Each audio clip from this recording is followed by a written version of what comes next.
Hey, what's up, guys? I was trying to tweak my microphone levels there. Hopefully, this turns out a little louder.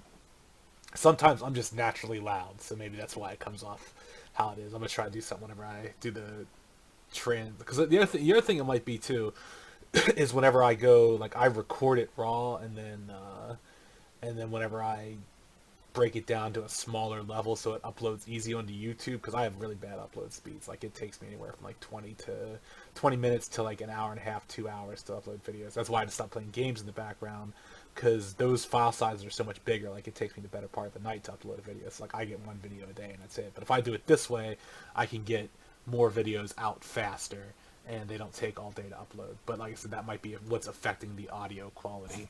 Um, we're gonna try it though and see what happens.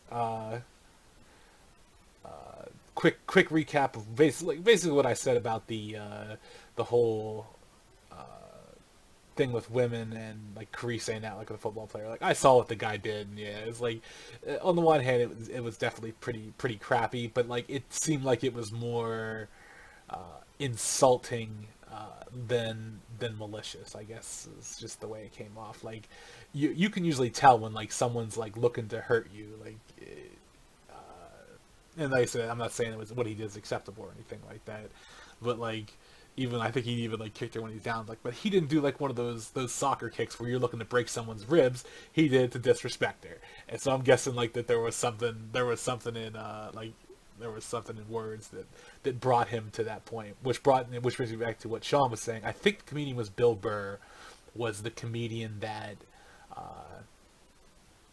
was talking about, like, you think when Chris Brown beat on Rihanna, like, she was just sitting in the car saying, "Oh, you want some ice cream?" I'm like, "Oh my God, why?" And he starts like wailing on her. It's like, yeah, there was probably something at play. Now, you know, he could just be one of those shitty people who's abusive, or it's like one of those ones up in her face. Like, that's like, no, I'm not saying this is what happened, but like, if someone gets up in your face, starts hitting your head or something like that, like, something that really, like, things that push your buttons, like, that's one of the things they always say, like, women know how to push buttons.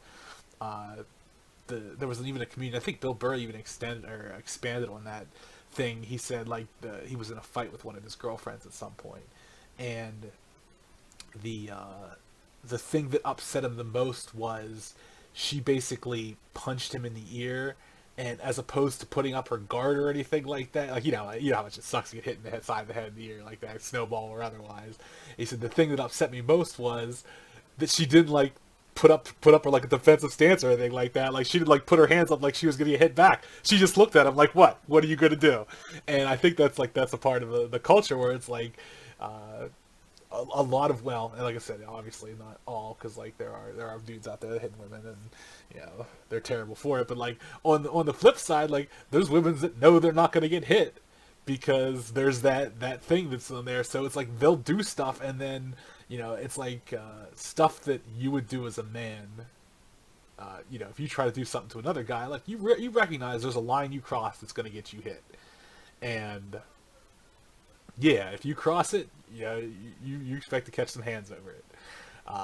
Women don't, like I said, women who know men who are raised with that kind of mentality don't have that. And like, the one, like I said, there's shitty men, there's shitty women. Like, the shitty women who will take advantage of that, they're definitely out there. Um, another thing Sean had said about was, like, a professional athlete beating up a 120-pound guy. It's like, there actually is a precedent with that. Like, I think it has to do with like boxers, MMA fighters, and stuff like that. They have been tried, like, so where most people will get like assault and battery if you get in a fist fight with someone. Those kind of people can be charged with assault with a deadly weapon because they've been specifically trained to fight. It extends to like, some like military personnel who are like very experienced with hand-to-hand combat. Like, basic fist fights for them, the charges get trumped up quite a bit. Because of their training, like I said, boxing, MMA, possibly military, that kind of thing. You get into a fist fight with someone, and you just wipe the floor with them as a trained individual. Now, I don't know if it, like I said, like, just things like size and stuff like that, or like being a professional athlete that's not in a like pugilist kind of sport, then it probably doesn't carry over there. But like, there is a certain point in time where you can be like assault with a deadly weapon for just using your hands, which is both badass and terrible at the same time. assault you with a deadly weapon and just put up your fist. That's some real world stuff. Tying it into real world, yeah, I definitely agree. Like, real world doesn't have that bias. Like, there's no women are inherently weaker or anything like that. Like, no, you run into like a Saiyan woman as a human male, like she's probably gonna put you on the ground before you even know what happened to you. So like that kind of thing doesn't exist in real world. And I think the what we see in our fake world society is basically a byproduct of like human anthropology and like biology. Like there's a reason why men have more muscle mass than women. It's like there was a biological imperative 100,000 years ago when we were struggling for the survival, where it was probably made more sense for a woman who, like, we have a 9-month gestation period for young, and then we've got 1 to 3 years where like the humans are like a baby kid is basically helpless. So it's like when you're devoting almost 4 years of a limited lifespan, like what, let's say like 25 to 55 years back then, when you're devoting 4 years to like hands-on rearing a child, and then after that, like, still rearing them up until probably uh 10 to 14 years, like, it makes good sense that if you're going to have someone rearing them, like it be like taking care of those like daily duties, avoiding them from danger, like those people are going to have less muscle mass than the person who, or than the person in that relationship or in that community that's going to be out there hunting and gathering and facing more dangers. And it's like a lot of that stuff, like a lot of the mentalities of like why women don't get into like politics as much, why they don't they don't go for like CEO type positions. Like, yeah, there's a societal thing to it, but there's also like a biological imperative that goes with it, that's like an after result and an after effect of 100,000 years ago, like our basically our birth as humans and what made us survive and get to the point we are today. It's like from an evolutionary biology perspective, like we've had nowhere near enough time to evolve out of these traits, like men being aggressive and stuff like that. Like even then, like modern society is what, 5,000 years old.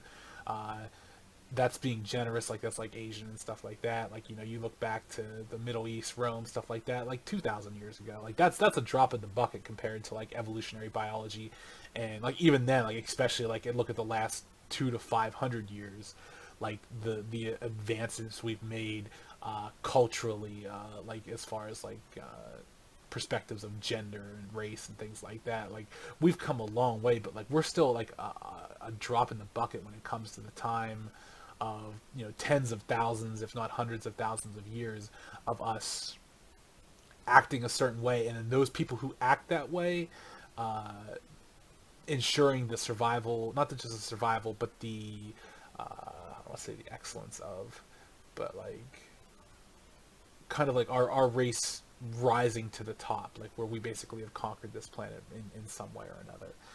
Apex predator, through like use of tools and stuff, stuff like that.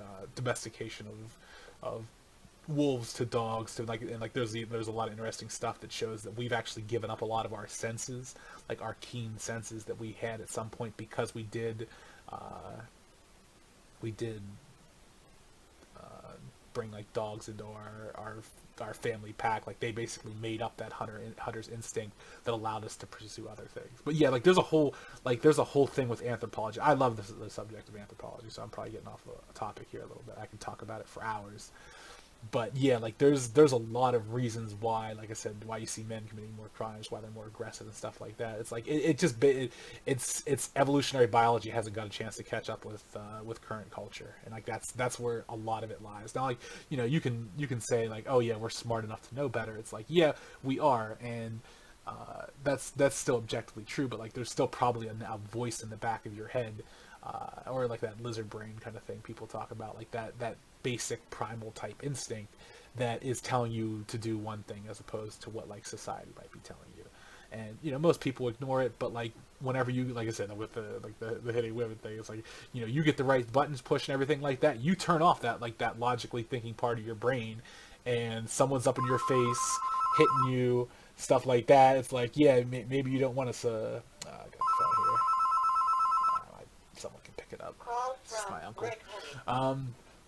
Yeah,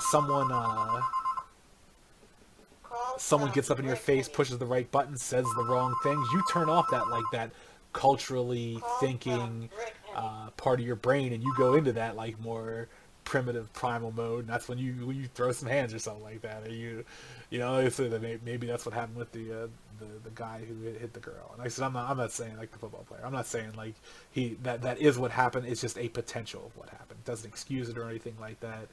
But yeah, I think I'm with kind of Sean on this one, where you know, you can't just automatically assume that it's not okay to hit a woman. I think the general premise behind it, like it's kind of one of those in between the line things, is that uh, you shouldn't like you shouldn't be you shouldn't be abusive, and like that's like the whole thing with like the lesson I think the lesson I was brought up with was that you are to respect women, but it's also implied that men need to earn your respect. So it's like you are inherently supposed to, like, you basically put women on a pedestal in that regard, and that's not actually that healthy. But what it is it's an overreaction to like times in the like as recently as like the 20s, the 30s, the 40s, and the 50s, whereas like women were viewed as like second class citizens, like they were thought of as less, they were capable of less. And it's like you didn't respect a woman for her accomplishment, you respected her for her looks. That, you know, that kind of stuff, like that kind of stuff is not that old, like, you know, 70, 80 years, whatever it is at this point. Maybe well, actually probably closer to 100 years at this point, because it's almost 2020. Uh, but yeah, like I think like the idea of it is rooted, like I said, you never want to hit a woman, is rooted in a solid idea, but like in practical applications, you because women can be shitty too. Like everyone can be shitty. Like that's just the way it is. You're best looking at it a case by case basis and seeing what happened. And that kind of goes back with the football player. Is like the Chiefs guy. I can't remember his name. It's like, look at the situation and what brought it about. Like I saw the security tape where he shoved her, and then, like I said, to me, whenever he kicked her when he was down, it was not a "I'm looking to hurt you" kick, as I was looking to disrespect you kick. Like, it probably hurt a little bit, but it wasn't one of those ones where if you've ever seen someone kick someone when they're down, and you know they're looking to like break some ribs or something like that, you can tell the difference. So it was kind of like one of those parting jabs, I guess is the best way to put it. So with that in mind, like what I was saying is I would look at the situation, because it didn't show anything before that happened. It didn't show if like the woman got him in his face and like, you know, hit him in the nose or headbutted him or something, you know, like anything like that, the people know how to push buttons or do things like that could have done that would have resulted in that. It doesn't excuse it. It still could be assault, but it might be a little less one-sided. Like I said, like the Bill Burr thing was like, you really think they were just like walking or going driving in the car to get ice cream, and he just starts wailing on her for no reason? Like, yeah, I'm sure he had a reason in his mind. Whether it's justified or not is kind of up to everyone's own personal view. But yeah, that kind of ties it in with real world. Like real world doesn't have that kind of stigma. Like you can, I don't think people think of it that way, because it's a fantasy scenario where, you know, women can be just straight up stronger than you, like through mystical powers and things like that. Like, you know, intelligence is a thing that can happen in fake world, but like in you know, in real world, it's like your tops are your top in each respective category. You men, you know, because we're all humans, like we tend to be bound by biology. Whereas in real world, that's not the case at all. So yeah, I've got no issue with like Keith wanting to kill that chick in her sleep, because you know, you do enough evil stuff, like you take advantage of that opportunity when it comes up. Um, I think that was that on that. I hope I'm not meandering too much here. Like that was a bit of a spiel on my part. But Timir, I saw the list that you did. I added, I think, 3 of my characters: Omen, Artanis, and Atticus. I'm going to adjust Kaz. You have it Kaz, C-A-Z. That's probably my accent, my Central PA accent. His name is actually Casimir, C-A-S-I-M-R. And his short name is Cass, C-A-S. But like I probably draw it out or drag it out. So that definitely wasn't on you. I had a little bit about Zeratul. Yeah, like looking at his powers and everything like that. Like I was like, oh man, I know I talk about him a lot. It was just he's, you know, my favorite characters. Is a lot of his abilities, like I just kind of let go by the wayside, because they didn't operate at a level that it was like one of those ones where if I was in any other story arc with that character, I think he would have been everything. Like, I think he would have rose up to the rank of like Super Saiyan, Super Saiyan 2, Super Saiyan 3. I think, if he would have had time to do his own thing and not be like on the constant death watch, that he could have grown into an immensely powerful character. Potential wise, like up there with the best of anyone, just because of his mimic ability and the fact that it did work as a mimic ability. Like, being able to harness like different energies within the universe is huge in Generations. Like, people are like a one and done kind of thing for the most part, from the people I've run into at least. And like, even harnessing an energy in its own right it pretty much puts you on an everything level. Like, the difference between harnessing energy and having a power or technique, like there's some pretty everything techniques, but like energy is a very broad spectrum thing that allows you a lot of power advancement. So like, even having access to demonic, keyed, cosmic, those are the three I remember. He might, like, because that was my first response on Zeratul. Whenever someone did something, like, DM, I try to mimic it. And like, some techniques, like mystical ones, I could not do. Like, I don't think I could do the Vanishing Blade. There actually, I do remember trying to do the Vanishing Blade, and the DM basically described something specifically to me why I couldn't do it. And it was like, I think it was something mystically based. Well, so Zeratul was good at like, I guess, like more soul-based techniques, but like things that were more mystical in nature, he couldn't mimic like the same effect. Like, I think there's a gate there that prevents them from that. And again, it could have been a gate that was hampered by my mixed race thing. I'm not sure. But yeah, like I said, the half Protoss, half Splinter didn't do too much for me. Like, the Protoss side was just like minorly psionic as far as what I think I got out of it. But yeah, I saw the list. I saw the first 5 minutes of the video. That was pretty cool.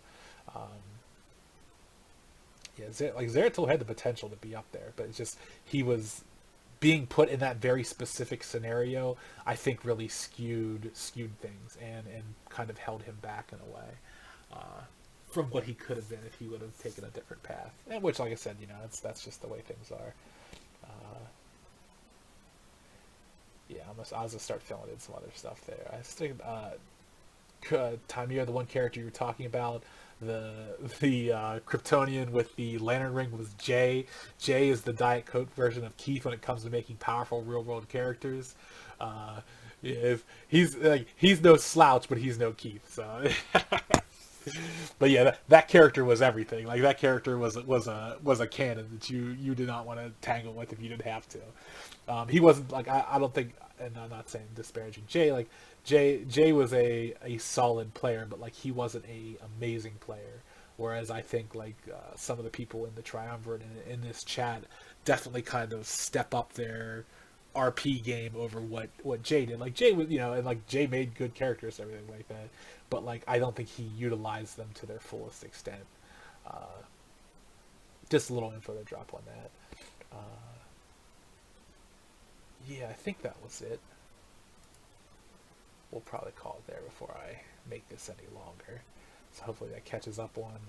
I wanted to re-upload that video because it's just like, the first time it came off a little too supporting smacking women around or something like that. And I was like, I don't want this public on my channel because I know some other people have that and they usually don't watch these things, but if they do, I'm like, wow, George is really going off the deep end here.